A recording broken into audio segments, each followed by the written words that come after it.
પંચમહાલ જિલ્લાના કાલોલમાં આવેલ મધવાસ ચોકડી પાસેથી પોલીસે આઈસર ગાડીમાં કતલખાને લઈ જવાતા 17 અબોલ પશુઓને બચાવી લીધા।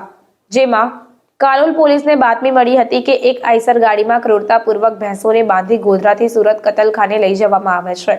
જેથી બાતમીના આધારે નાઇટ પેટ્રોલિંગ દરમિયાન 17 જેટલી ભેંસોને બચાવી 2 આરોપીઓની અટકાયત કરી કાયદેસરની કાર્યવાહી હાથ ધરવામાં આવી।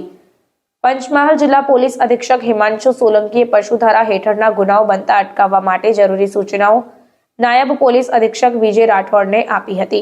જે સૂચના આધારે હાલોલ વિભાગ તથા સર્કલ પોલીસ ઇન્સ્પેક્ટર બીબી બેગડિયાએ Kalol police station police sub inspector C B Baranda તથા બીજા પોલીસ સ્ટાફના માણસો નાઇટ રાઉન્ડ પેટ્રોલિંગમાં હતા। તે દરમિયાન ભેંસોને ક્રૂરતાપૂર્વક ટૂંકા દોરડાથી ત્રાસદાયક રીતે બાંધી કતલ કરવાના ઈરાદે ગોધરાથી સુરત તરફ લઈ જનાર છે તેવી મળેલ ચોક્કસ બાતમીના આધારે વાહન ચેકિંગની દરમિયાન મધવાસ ચોકડી પાસેથી ભેંસો ભરેલ આઈસર ગાડી સાથે 2 ઈસમો જેમાં મોહસિન હુસૈન બુમલા અને યુનુસ અહેમદ રમઝાની ગીતેલી આ બંને આરોપીઓને પકડી પાડવામાં આવ્યા છે। સાથે જ કુલ કિંમત રૂપિયા 6,50,000 મુદ્દામાલ પણ જપ્ત કરાયો છે અને કાલોલ પોલીસ સ્ટેશન ખાતે પશુધારા એક્ટ મુજબનો ગુનો દાખલ કરી પકડાયેલ બંને આરોપીઓ વિરુદ્ધમાં કાયદેસરની કાર્યવાહી કરી કુલ 17 ભેંસોને બચાવી લઈ પાંજરાપોળ ગોધરા ખાતે મોકલવામાં આવી હતી।